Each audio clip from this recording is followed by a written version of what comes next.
मैं तो ये कह रहा था कि आज की स्ट्रीम के अंदर तो इतने पॉइंट्स आए हैं कि मुझे लग रहा है कि अब तक जो स्ट्रीम हुई है इसके ऊपर एक और स्ट्रीम हो सकती है।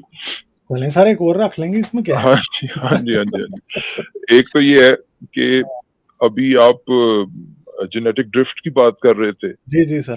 फिर जेनेटिक ड्रिफ्ट से ही बात शुरू कर देते हैं। कर लें सर शुरू, दिखा दूँ आपने जो पेपर भेजा ठीक है, मुझे? आप ऐसा करें कि सबसे पहले आपको मैंने 3 चीज़ें भेजी हैं, हाँ, ठीक है? मैंने तीनों खोल ली हैं। तो ऐसा करें कि जो सबसे पहले जो ड्रिफ्ट बेस्ड स्पीशिएशन वाला पेपर है ना, ड्रिफ्ट हुँ, बेस्ड स्पीशिएशन पेपर सबसे पहले वो खोलें। हुँ, हुँ, मामला ये है कि मैं हमेशा जब बात करता हूँ, तो जो हमारे ऑडियंस हैं, वो ये ना समझें कि मैं किसी कॉमेडी के मूड में हूँ। जो हुँ, ये जो हैं हज़रत जो आपके कैसर राजा, ये अपनी कंसिस्टेंसी, अपने ट्रैक रिकॉर्ड की कंसिस्टेंसी पे कंसिस्टेंटली कायम है। हुँ, हर दफ़ा हर दफ़ा जो बात करने की कोशिश ये करते हैं, वो बेसिकली प्रो एवोल्यूशन आर्गुमेंट बन जाता है और हर दफ़ा अपनी तरफ गोल करके आते हैं ये।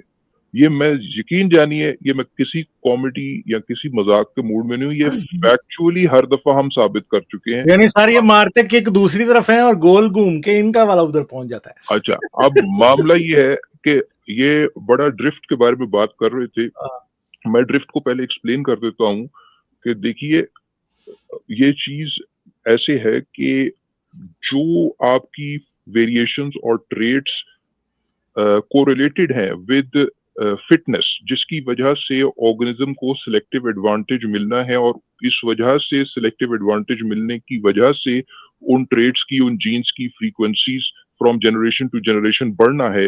ये नेचुरल सिलेक्शन, ये सिलेक्शन के अंदर किसी जीन की फ्रीक्वेंसी में तब्दीली है।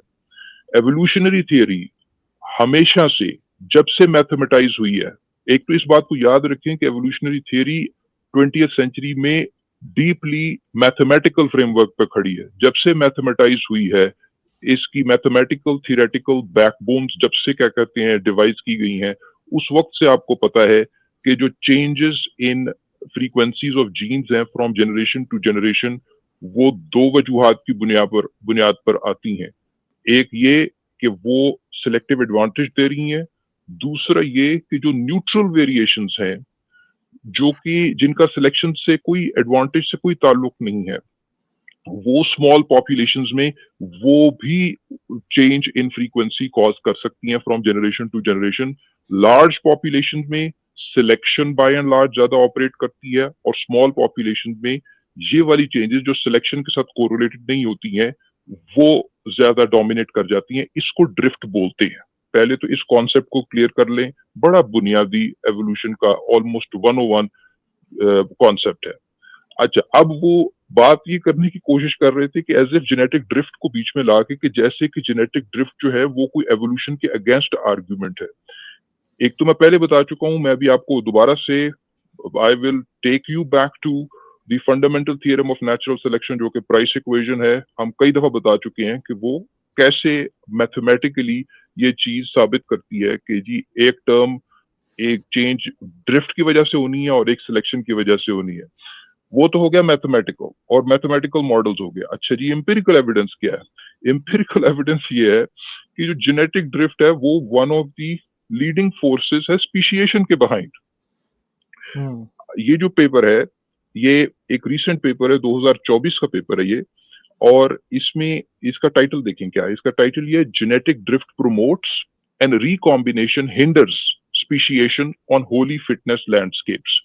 यानी ड्रिफ्ट प्रोमोट करती है स्पीशिएशन को और रिकॉम्बिनेशन हिंडर करता है स्पीशिएशन को on holey fitness landscape. Holi fitness landscape का मतलब ये होता है, ये वो वाला होली नहीं है, ये देखें ई है दरमियान में, ठीक ये है। होली वाटर वाला होली नहीं है, होली हाँ, होली फिटनेस लैंडस्केप का मतलब है कि जहां जो वेरिएशंस हैं वो सिलेक्शन के साथ ज्यादा कोरिलेटेड नहीं है। There are holes in the landscape, वो सिलेक्शन के थ्रू एक्सेसिबल नहीं है, ठीक है। तो जहां आपकी तमाम वेरिएशंस जो हैं जीन्स की, वो सारी ही ऐसी हैं कि वो आपको कोई सिलेक्टिव एडवांटेज नहीं दे रही, उस सूरत में जेनेटिक ड्रिफ्ट जो है वो एक्चुअली स्पीशिएशन को प्रमोट करती है।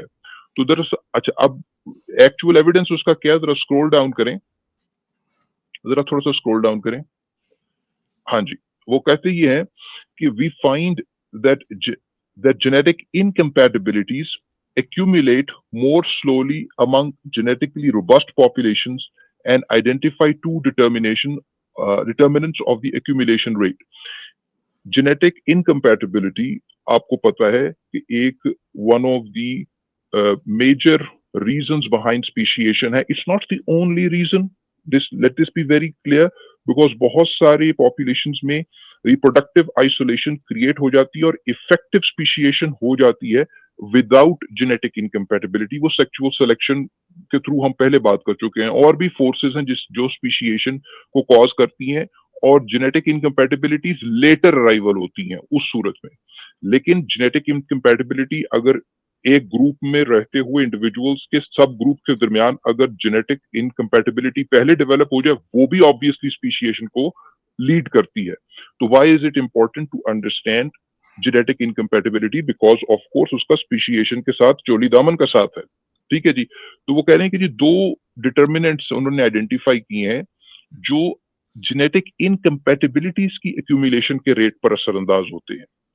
कौन क्या क्या चीजें? एक रिकॉम्बिनेशन रेट और पॉपुलेशन साइज।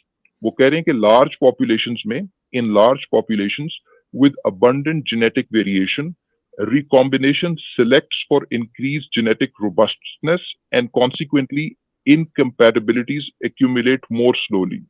Large populations में जहां ज्यादा populations हैं वहां ज्यादा genetic variance होती है और इसकी वजह समझने के लिए again you will have to go back to the mathematical theory.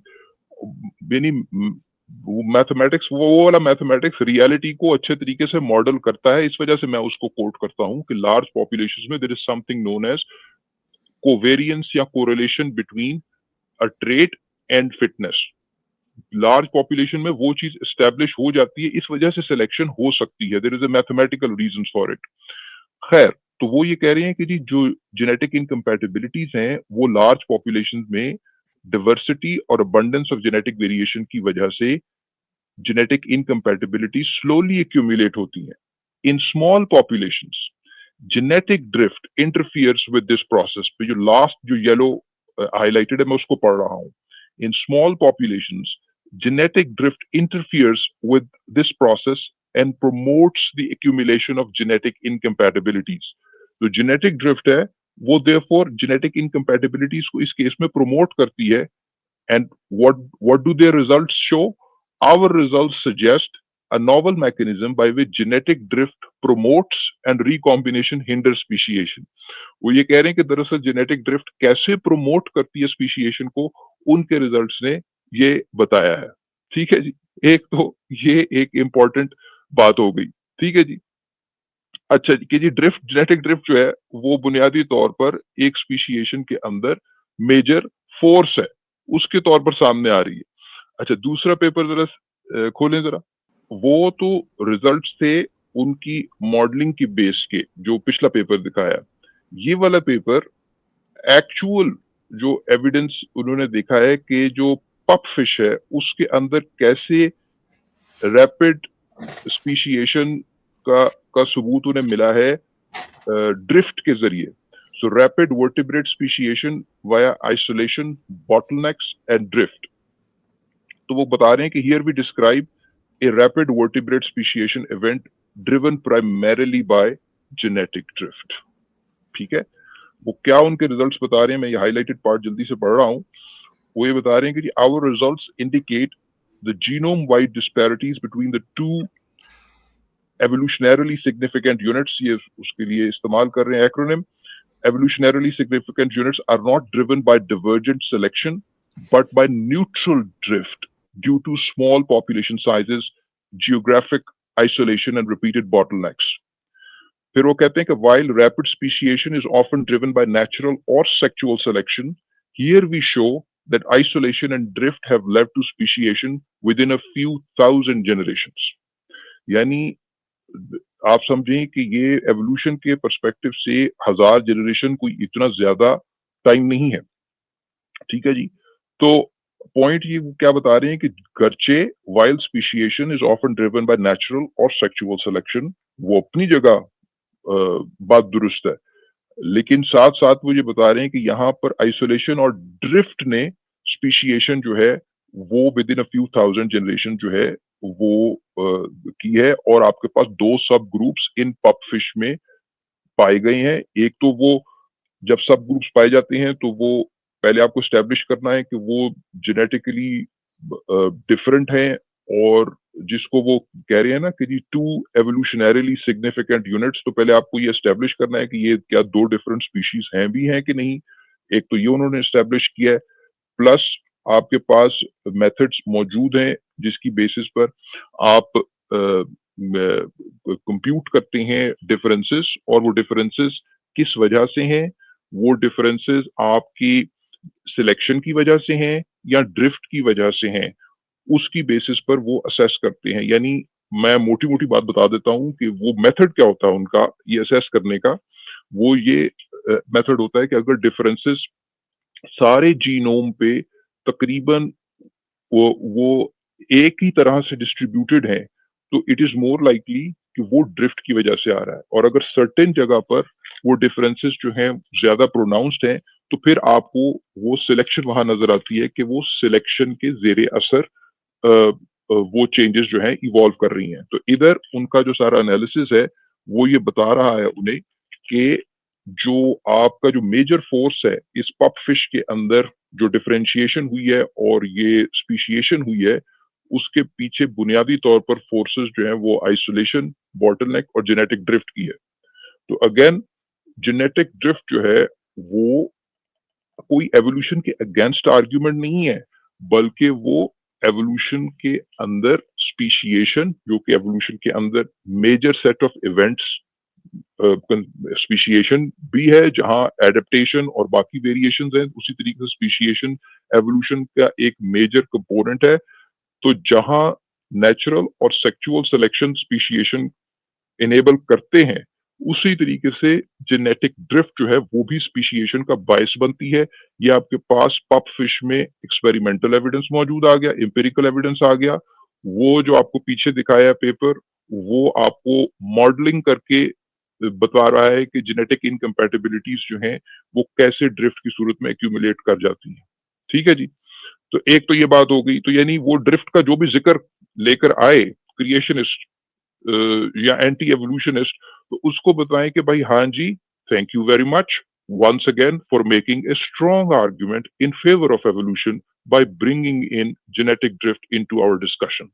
तो अब आपने बात शुरू की है जेनेटिक ड्रिफ्ट पे, तो हम जेनेटिक ड्रिफ्ट पे भी गालिब तो आपको पता है कि एक टॉपिक की डेप्थ के अंदर घुस के पूरी स्ट्रीम एक टॉपिक पे कर देते हैं। यानी कि ऐसा नहीं है कि एवोल्यूशन के ऊपर कोई एक स्ट्रीम करके तो फारिग हो जाएँ हम। आप देखेंगे कि आगे हम फिर चूँकि आपने इनवाइट किया है इस टॉपिक को, तो we will make this topic as हाँ, ड्रिफ्ट आवर तो करेंगे स्ट्रीम, ड्रिफ्ट की बिल्कुल, पूरी स्ट्रीम करेंगे। बिल्कुल करेंगे। इस पूरी वक़्त स्ट्रीम, एक स्ट्रीम काफ़ी नहीं है ड्रिफ्ट को एक्सप्लेन करने के लिए। इसके ऊपर जी, जी, बड़ी जी। लंबी-चौड़ी बातें हो सकती हैं। जी, जी, जी। तो ड्रिफ्ट तो आप करती क्या है, एवोल्यूशन में इसका क्या पार्ट है, कहाँ तक इसकी वजह से चेंजेस आती हैं। इवन के जो सर वो ह्यूमन एक्सेलरेटेड रीजन्स हैं, जी, जी। वो भी ये कहा जाता है कि पहले जेनेटिक ड्रिफ्ट हुई थी, इसके बाद उन उसकी वजह से वो हुए हैं। उस पे भी पेपर है, वो आज मैंने निकाला भी था, मगर ऐसा है उसको आगे डिस्कस गालिब, करेंगे। गर्चे मुझे पता है कि हम हुँ, हुँ, डिस्कशन को आसान रखना चाहते हैं, हुँ, लेकिन अगर कुछ 1% लोग भी हैं, जो हुँ, कि ज़रा से इंटरेस्टेड हैं, उनके लिए दिखा देते हैं और हमारे जो ऑडियंस जिनको अगर ये चीज़ लगे अजीब या हेवी लगे कि कोई कोई कोई मैथमेटिक्स की बात हो रही है, उनसे मैं माज़रत करता हूँ। लेकिन विद दिस रिक्वेस्ट कि जी, जब आपको कोई मैथमेटिकल जस्टिफिकेशन दिखाई जाती है, तो ये हैंड इन हैंड बातें हैं। हम सिर्फ हुँ, मैथमेटिक्स की बेसिस पर चीज़ों पर यकीन नहीं करते, लेकिन मैथमेटिक्स के ज़रिए जो चीज़ प्रिडिक्ट हो रही है, वो एक थियोरेटिकल फ्रेमवर्क है। वो आपको गाइड करता है कि भी किस तरह के एक्सपेरिमेंट्स करने चाहिए, किस तरह के आउटकम आ सकती है। अगर हुँ। वो कन्फर्म हो जाता है, तो वेल एंड गुड, नहीं तो हम उसको फ़ारिग कर देंगे। ऐसी बात, ये बात मामला है। तो ज़रा खोलें जो आपको मैंने प्राइस इक्वेशन की एक दोबारा से क्लैरिफिकेशन भेजी है, हम पहले भी डिस्कस कर चुके प्राइस हैं। इक्वेशन। जी, हुँ, जी। इसमें प्राइस इक्वेशन आप जो अगर तो जो मैथमेटिक्स में थोड़ा-सा इंटरेस्ट रखते हैं, वो इस पर गूगल करें और इसको समझें। हम पहले भी पेपर दिखा चुके हैं। ये फंडामेंटल नेचुरल सिलेक्शन का और एवोल्यूशन का समझें मैथमेटिकल कॉर्नरस्टोन है प्राइस इक्वेशन, जो कि एक्सप्लेन करती है कि भाई एवोल्यूशन हो क्यों रही है, और एक किस्म का जो डार्विन का वर्बल आर्ग्यूमेंट है उसका मैथमेटिकल वर्जन है without getting influenced by Darwin. This is just the mathematical consequence. ये बुनियादी तौर पर ये बताती है कि on average from generation to generation किसी ट्रेट के अंदर चेंज को कैसे क्वांटिफाई किया जाता है। तो उसमें कई टर्म्स राइट साइड पर जनरेट हो जाती हैं। इससे आपने परेशान नहीं होना, इनसे डरना नहीं है जो अगर मैथमेटिक्स से परेशान होते हैं। बुनियादी तौर पर जो पहली टर्म है उसको ब्रेक डाउन किया जा सकता है, डीकम्पोज किया जा सकता है। प्राइस ने अपने 1970 के पेपर में ये एस्टेब्लिश कर दिया था कि ये जो पहली टर्म है जिसको कोवेरियंस टर्म कहते हैं between fitness and the trait, वो दो हिस्सों में तकसीम की जा सकती है। ये एक मैथमेटिकल थ्योरम है, ऐसा समझ लें। पहला हिस्सा डीकम्पोज होके वो सिलेक्शन टर्म है क्योंकि वो ट्रेट और फिटनेस के दरमियान कोरिलेशन है, जो जो जो ये आपको बीटा की टर्म नजर आ रही है। और दूसरा में फिटनेस नहीं है, सिर्फ ट्रेट की वेरिएशन है, ये वेरिएंस कहलाती है इन दी ट्रेट, और इसको ड्रिफ्ट टर्म कहते हैं। ठीक है जी। बुनियादी तौर पर ये वो प्रिडिक्ट कर रही है प्राइस इक्वेशन कब से कि जो भी चेंज आएगी जीन्स की फ्रीक्वेंसीज में या ट्रेट की फ्रीक्वेंसीज में, वो क्वांटिफाई कैसे हो सकती है। वो या तो correlation between fitness and trait यानी सिलेक्शन के थ्रू हो सकती है, या वो inherent variance in the trait के थ्रू हो सकती है जिसको ड्रिफ्ट टर्म बोलते हैं। ठीक है।